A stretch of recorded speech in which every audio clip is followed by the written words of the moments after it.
Hello दोस्तों, आपके अपने मैजिक मूवमेंट चैनल में आपका स्वागत है। दोस्तों, आज स्टॉक मार्केट के पहले 1 घंटे 5 कंपनियों में हैवी वॉल्यूम के साथ बाइंग हुई है।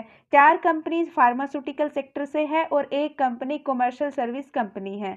और इन कंपनी में से आज हम डेविस लैब को डिटेल में डिस्कस करेंगे क्योंकि इसके अभी Q4 के नंबर रिजल्ट्स आउट हुए, जिसके कारण इसमें हैवी वॉल्यूम्स के साथ बाइंग हुई है। क्योंकि काफी टाइम से स्टॉक प्राइस करेक्शन जोन में था, वो हम इसको टेक्निकल चार्ट में डिस्कस करेंगे। और दोस्तों, अगर डेविस लैब के अलावा बाकी जो 3 कंपनीज है, अगर आप इनको भी डिस्कस करना चाहते हो तो आप मुझे इनमें से किसी भी कंपनी का नाम सजेस्ट कर सकते हैं। मुझे आपके सजेशन का इंतजार रहेगा। और दोस्तों, वीडियो को एंड तक जरूर देखिए क्योंकि वीडियो के एंड में हम वीडियो का कंक्लूजन देते हैं, जिससे आपके माइंड में क्लैरिटी आएगी कि आपको इन स्टॉक में क्या करना चाहिए।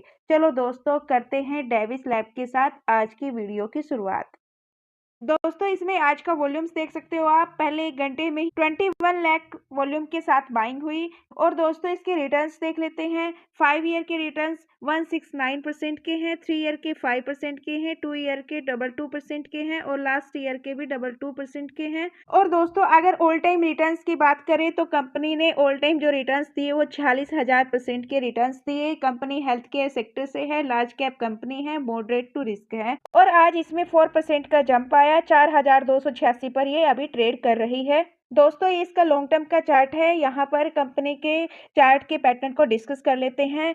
दोस्तों, 2015 में 600 रुपए के साथ कंपनी स्टार्ट होती है और अप ट्रेंड के साथ 1300 के प्राइस तक जाती है। यहाँ पर प्रॉफिट बुकिंग आती है और प्राइस करेक्शन होता है, 500 तक कंपनी आती है और 500 पर हैवी वॉल्यूम्स के साथ इसमें बाइंग होती है और अपना ये पिछला जो ऑल टाइम हाई है उसको भी ब्रेक करती है और अप ट्रेंड में जाती है 2500 के लेवल तक। और दोस्तों, यहाँ पर आता है कोरोना काल। कोरोना काल में इस कंपनी का रिवेन्यू बढ़ता है, सेल्स बढ़ती है, प्रॉफिट बढ़ता है और यहाँ 2500 के लेवल से आता है कंप्लीट ब्रेकआउट और एक नया ऑल टाइम हाई लगता है। यहाँ से आती है इसमें प्रॉफिट बुकिंग और अभी जहाँ से इसने ब्रेकआउट किया था वहीं आकर ये अपना स्पॉट लेती है और यहाँ से अब आती है थोड़ी सी वी शेप रिकवरी। लेकिन अभी कुछ टाइम से ये 3500 और 4000 के बीच में कंसोलिडेट कर रहा था और आज इसमें 4000 से अप ब्रेकआउट हुआ है, वो हम इसके टेक्निकल चार्ट में देखेंगे सपोर्ट, रेजिस्टेंस और नेक्स्ट टारगेट के साथ। चलो दोस्तों, टेक्निकल चार्ट स्टडी करते हैं। दोस्तों, ये इसका टेक्निकल चार्ट है। जैसे हमने लॉन्ग टर्म के चार्ट में डिस्कस किया, यहाँ हम 2020 से लेकर 2024 तक का चार्ट डिस्कस करेंगे। तो दोस्तों, ये था यहाँ पर कोरोना काल। यहाँ से इसमें अप ट्रेंड जाता है, ये यहाँ से इसमें कंप्लीट ब्रेकआउट आता है और यहाँ पर ऑल टाइम हाई लगता है 5,449 रुपये का।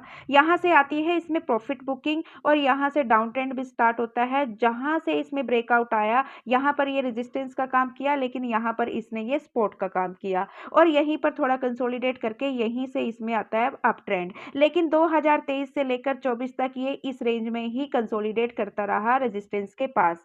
तो यहाँ पर जो इसका रेजिस्टेंस था वो अब इसमें आ गया है, यहाँ से ब्रेकआउट। जो रेजिस्टेंस था वही बन गया इसका सपोर्ट। 3,984 रुपये इसका फर्स्ट सपोर्ट रहेगा और दोस्तों, जो रेजिस्टेंस रहेगा इसका वो 5,449 रुपये रहेगा। और अभी जो स्टॉक ट्रेड कर रहा है वो 4% के साथ 4,277 रुपये पे ट्रेड कर रहा है।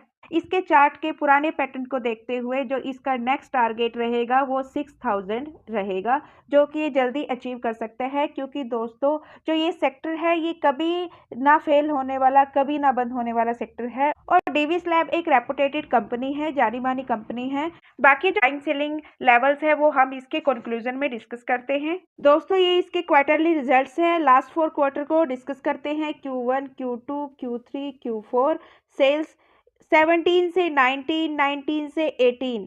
Q3 में सेल Q2 के कंपैरिजन में डाउन गई और Q4 में 23। पिछले 3 क्वार्टर्स को बीट किया Q4 में, तो सेल्स इंक्रीज रही overall Q on Q basis पर। और नेट प्रॉफिट की बात करते हैं, 356 से 348 यहाँ पर प्रॉफिट डाउन गया, 348 से 358। और दोस्तों, यहाँ पर सेल डाउन गई थी Q3 में और यहाँ पर Q3 में नेट प्रॉफिट अप गया और Q4 में 538। Q ऑन Q बेसिस पर नेट प्रॉफिट भी इंक्रीज है। और दोस्तों, इसके जो Q4 के रिजल्ट्स है बाकी जो क्वार्टरली रिजल्ट्स है उनसे अच्छे आए हैं, मार्केट की एक्सपेक्टेशन को बीट किया। Q ऑन Q बेसिस पर बहुत अच्छे रिजल्ट हैं। बाकी एनुअल रिजल्ट्स भी कंपेयर करते हैं। दोस्तों एनुअल रिजल्ट्स भी कंपेयर कर लेते हैं लास्ट 3 ईयर के 2022, 23, 24। सेल्स 2022 में 8900 और 23 में 7700। 23 में सेल डाउन हो चुकी है 22 के कंपैरिजन में, और 24 में 7800। लेकिन जो 24 में है वो सेल अप गई 23 के कंपैरिजन में, और अगर 22 का कंपैरिजन करें तो सेल अभी भी डाउन है वाई ऑन वाई बेसिस पर। नेट प्रॉफिट की बात करते हैं। 2022 में 3000 के आसपास के प्रॉफिट थे, और 2023 में ये प्रॉफिट डाउन चले गए 50%, और 1800 का प्रॉफिट रह गया, और 2024 में इससे भी डाउन गया ओनली 1600 का प्रॉफिट। जो नेट प्रॉफिट है वो वाई ऑन वाई बेसिस पर डाउन है, सेल भी डाउन है, नेट प्रॉफिट भी डाउन है। 2024 में सेल इंक्रीज हुई है और नेट प्रॉफिट डाउन आया, क्योंकि जो इसका ओपीएम परसेंटेज है वो 23 के कंपैरिजन में 24 में डाउन गए। ओपीएम परसेंटेज यानी प्रॉफिट मार्जिन। बाकी इसका डिविडेंड पे आउट देखते हैं। 2022 में 27% डिविडेंड दिया था, 23 में 44% दिया, और अभी ये 50%। डिविडेंड पे आउट इंक्रीज है वाई ऑन वाई बेसिस पर। दोस्तों मार्केट की वाई और वाई बेसिस पर इससे भी ज्यादा डाउन एक्सपेक्टेशन थी, लेकिन मार्केट की एक्सपेक्टेशन को बीट किया और इसमें हैवी वॉल्यूम्स के साथ बाइंग आई। दोस्तों इस कंपनी का मार्केट कैप 1,30,000 CR का है। लार्ज कैप कंपनी है। स्टॉक पी 71.1 है। स्टॉक पी इसकी जो पीएस कंपनी है उनके कंपैरिजन में अभी इसकी स्टॉक पी कम है। ROC 16.4%, ROE 12.2%। CAGR देख लेते हैं। सेल्स ग्रोथ में 10 ईयर में 12%, 5 ईयर में 10%, 3 ईयर में 4%, और लास्ट ईयर 1% के साथ सेल अप गई। और प्रॉफिट ग्रोथ का CAGR देख लेते हैं। ईयर में 8%, 5 ईयर में 3%, 3 ईयर में -7%, और अभी इस ईयर में 12% के साथ जो है प्रॉफिट डाउन गए।